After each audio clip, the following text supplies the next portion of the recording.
Muy buenas a todos, compañeros inversionistas. El día de hoy vamos a platicar acerca de la situación que ha estado sucediendo en Japón. Específicamente vamos a platicar acerca de los detalles o los principales factores por la cual la población en Japón, la economía en Japón, la moneda de Japón, etcétera, todos los factores sociales y económicos más importantes están al borde del colapso. Antes de comenzar, como siempre, les recuerdo si se quieren suscribir para ver más contenido como este, les agradecería mucho. Bueno, primero vamos a empezar con el primer factor que es la población, ¿no? Y esta gráfica creo que nos dice bastante. Si nos damos cuenta, la población en el año 2020, es decir, hace ya unos 3 años, ya se encontraba en decaída. O sea, Japón ya había llegado a su pico poblacional y empezó a decaer la población a partir de los años 2015, más o menos, ¿no? Entonces, esta es una tendencia que hemos estado viendo y que se proyecta que siga así y de hecho aumente cada vez el paso. ¿Y por qué pasa esto? Realmente la parte poblacional es muy sencilla, ¿no? ¿Qué es lo que pasa? Que la gente se está muriendo más de la gente que es necesaria, que están naciendo para reemplazarla, por así decirlo, ¿no? En palabras muy sencillas, las personas, las familias están decidiendo tener menos hijos y esto se ha visto no solo en Japón, sino en las economías más importantes como es Estados Unidos, sobre todo como es Europa. Pero obviamente en Japón lo hemos estado viendo todavía en mayor frecuencia, ¿no? Entonces, ponte tú que, voy a poner un ejemplo, no me sé exactamente los números, pero lo que está sucediendo por lo cual está decayendo la población es porque imagínate que al día nacen 100 niños, pero en ese mismo día se mueren 200 personas, ¿no? Entonces, ¿qué es lo que pasa? Que cada día la población se va disminuyendo porque no se reemplaza la cantidad de personas que estén falleciendo, ¿no? Entonces, esto es lo que genera este declive poblacional, que obviamente con el paso del tiempo se va acelerando, ¿no? Pues se vuelve un efecto compuesto y por eso puede ser demasiado peligroso para una economía para un país en general, ¿no? Tener esta población decayente. Y ese no es solo el problema, hay varios problemas. Otro problema que tienen es que, y esto también, insisto, no estos problemas, algunos de estos problemas no son exclusivos de Japón. Por ejemplo, otro problema que hemos estado viendo en las economías desarrolladas es que la expectativa de vida ha subido de manera significativa. Entonces, ¿qué es lo que pasa? Que pues la gente vive más, tiene menos hijos y esto genera, al fin y al cabo, una deflación, ¿no? Contrario a lo que la gente cree. ¿Y por qué esta fuerza va a generar una deflación? Porque la gente arriba de los 60 años, bueno, arriba de los 65, que es como que la edad de retiro, pues además de que ya no están trabajando, ya no están produciendo, normalmente no consumen tanto, ¿no? En general, a partir de los 50 empieza a decaer el consumo. ¿Por qué? Porque sabemos que a partir de entre los 25 y 40 años es el mayor periodo de consumo. Digo, realmente sería desde los 30 a 40, pero bueno, vamos a ampliar un poco el rango. Es cuando la gente mayor consume, porque pues, oye, voy a comprar mi casa para iniciar mi familia, mis muebles, mis autos, bla, bla, bla, bla, bla, viajes, todo, ¿no? Entonces, cuando la pirámide poblacional se invierte, ¿qué es la pirámide poblacional? Aquí tenemos los rangos, ¿no? De edad, en la gente de 0 a 4 años representa tanto porcentaje, bla, bla, bla, bla, de un lado hombres y de otro mujeres. Una pirámide poblacional sana normalmente se encuentra, como su nombre lo dice, como una pirámide, ¿no? Es decir, en palabras muy sencillas, existen muchos, muchos, muchos niños, más o menos la mitad, por así decirlo, menos adolescentes, menos adultos y ya viejitos, muy poquitos. Ahora, aquí está al revés, no es al revés, todavía no se ha dado completamente invertida, pero si se dan cuenta, esta parte sigue relativamente bien, pero aquí ya la cosa se pone peor, ¿no? Se pone recta, inclusive podríamos decir que se pone invertida la pirámide, ¿no? Que es lo famosísimo que se llama como una pirámide invertida, que qué es lo que pasa, que hay más adultos, más viejos que niños que están naciendo, ¿no? Que esto es lo que está pasando. Y eso también tiene otras consecuencias. La primera consecuencia que ya platicamos es la deflación, ¿no? Porque la gente ya no está consumiendo. La segunda consecuencia también más importante es la baja de productividad. ¿Por qué? Porque pues la gente productiva ya no está trabajando, o sea, lo que llaman el working age population, la población que puede trabajar es menor, ¿no? Entonces esto reduce obviamente la capacidad que tiene el país de producir. Además de esto, digo, este factor se puede contrarrestar hasta cierto punto con tecnología, ¿no? En teoría puedes aumentar la productividad aumentando la tecnología y lo puedes medio controlar, ¿no? Pero el tercer factor más importante es que esta gente que ya no está a partir de los 65, que ya no está elaborando, que mira, los 65 están acá. Entonces, toda esta gente que podríamos decir que es gran parte de la población en Japón, que ya no está laborando, le cuesta al gobierno. ¿Por qué? Porque son la gente que está pensionada y que recibe una pensión. Pero ¿cuál es el problema? Que no genera ingresos que luego pueden ser taxeados para los impuestos, ¿no? Entonces tienes acá esta población, insisto, que no te está generando impuestos, porque pues no está trabajando, no está produciendo, y que además te está costando por todos los gastos de salud y gastos médicos y las pensiones que tienes que pagar, ¿no? Entonces se vuelve muy complicado para el gobierno, se vuelve muy complicado para la economía, por lo que platicamos de la deflación, y también se vuelve muy complicado para el crecimiento económico, ¿no? Porque hay que recordar que una de las variables para el crecimiento del GDP es el crecimiento poblacional, ¿no? Si tu población no está creciendo, la única manera que tienes de crecer es aumentar la productividad. ¿Cómo aumenta la productividad? Mejorar las tecnologías, que sí puede suceder, pero no hemos visto, ahorita, en los últimos años, no hemos visto un aumento de productividad significativo como el que se vivió en su momento en la gran revolución industrial, ¿no? En la revolución industrial. Entonces, la cosa está un poco complicada. De hecho, o sea, ahorita, por ejemplo, 2025, que ya es pronto, la población va a estar cada vez menor, ¿no? Entonces, Japón se está viendo en problemas graves y ahorita vamos a platicar más a detalle de todos estos factores que platicamos y qué es lo que está tratando de hacer el Banco de Japón, más que nada, que muy probablemente no le funciona a largo plazo, ¿no? Pero ahorita lo vamos a platicar. Bueno, siguiente problema que es el que ya habíamos platicado, que ya habíamos tocado más o menos, ¿no?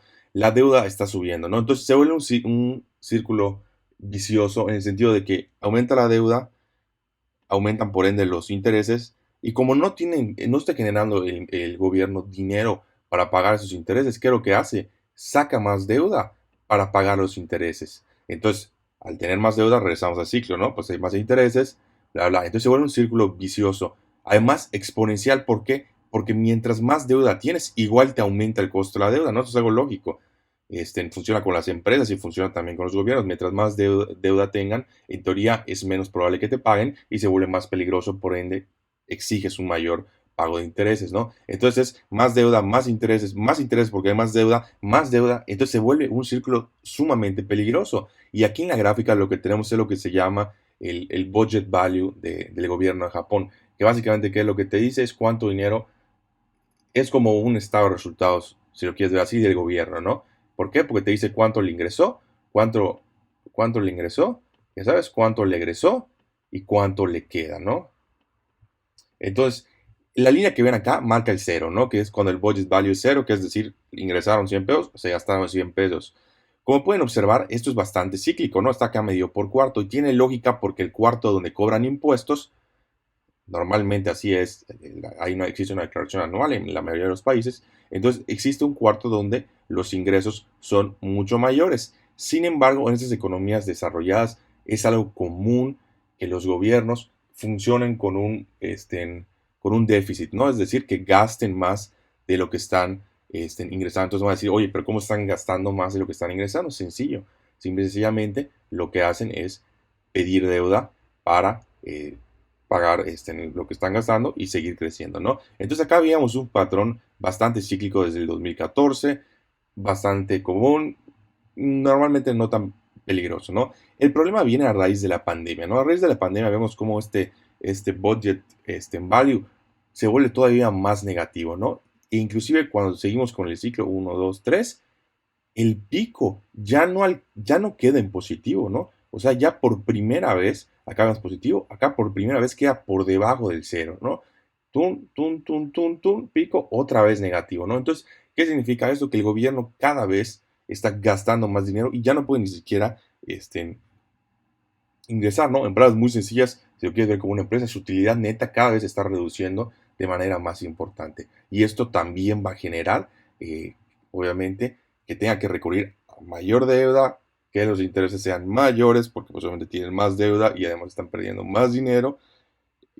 Y esto va a generar a su vez que necesiten más deuda para cubrir el pago de intereses y todo lo que tienen que cubrir. Entonces se vuelve un ciclo vicioso bastante importante, ¿no? Ahorita vamos a ver qué es lo que ha estado sucediendo, porque la verdad es que Japón, si estamos hablando de béisbol, que son 9 entradas, se encuentra en la entrada octava, ¿no? No está muy lejos de caer finalmente en una especie de default de su deuda que no sabríamos muy bien qué es lo que sucedería específicamente con esta economía, porque hay que recordar que Japón es de las economías más importantes. Si no me equivoco, es la tercera economía o cuarta más importante. Creo que está en Estados Unidos, China, Europa y Japón, algo así. Y Europa, pues es un poco trampa considerarlo porque pues considera todo un continente, pero bueno, digo la Unión Europea. El punto es que es uno de los países más importantes a nivel económico al día de hoy y esto puede cambiar de manera importante. Ahora, ¿qué es lo que está pasando? ¿No? Este es el bono a 10 años. ¿Ok? El bono a 10 años, pues es obviamente el dinero que utiliza Japón, que presta inversión, o sea, que le pide prestado a inversionistas para pues poder seguir funcionando, para que el gobierno pueda seguir funcionando con estos déficits, ¿no? Que es lo que platicamos, es la deuda que pide. Normalmente, si ven, el yield, este numerito que ven acá, es el cupón que pagan, por así decirlo, ¿no? El rendimiento que te pagan, el interés que te pagan, ¿no? O sea, si tú compras un bono de Japón, te van a pagar cada año un 0.5% de interés.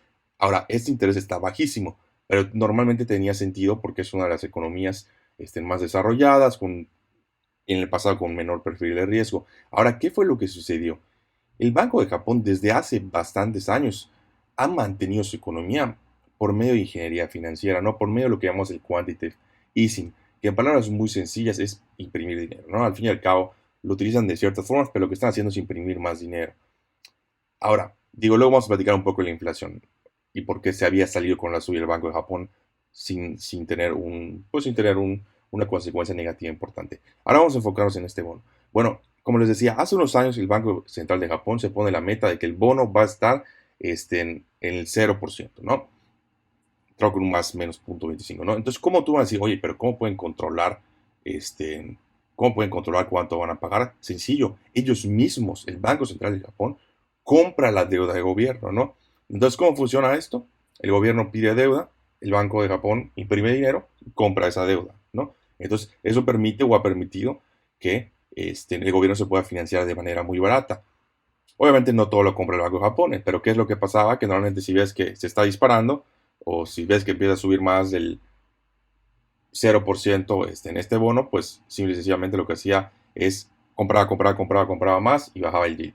Porque hay que recordar que mientras más demanda hay en los bonos, pues obviamente menor es la tasa de interés que dan y viceversa, mientras menos demanda, más va a ser el yield, ¿no? Eso siempre se los digo, imagínense como una subasta. Y el gobierno dicen, ofrezco este bono a 10 años por un punto 25, ¿quién lo quiere? Nadie, nadie. Bueno, por un punto 30, ¿quién lo quiere? Nadie todavía. Bueno, punto 35 y así con los inversionistas. Ahora, si llega al límite del Banco Central, a un 0%, nadie lo quiere, y entra el Banco de Japón, ¿no? Dice, no, yo sí lo quiero, y lo compra. Entonces, obviamente imprimen dinero y lo compran. Entonces, esto es lo que sucedía o lo que está sucediendo.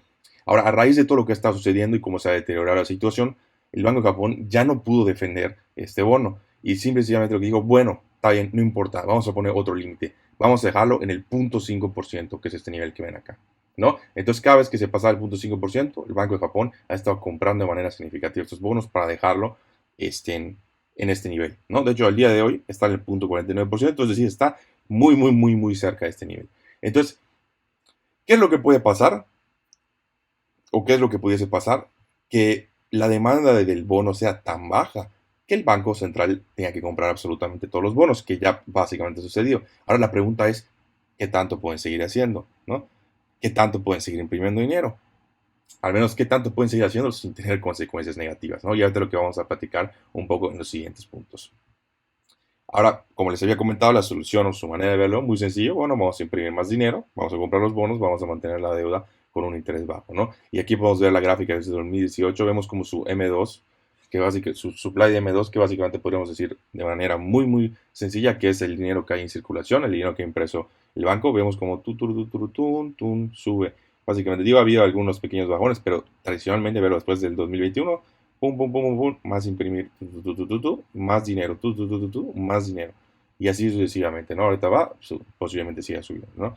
Entonces, van a decir, bueno, lo pueden hacer porque su bono está en su propia moneda, bla, bla. Realmente lo pueden seguir haciendo, porque hemos platicado, ¿no? Sin tener ninguna consecuencia negativa. Y la respuesta es no, ¿no?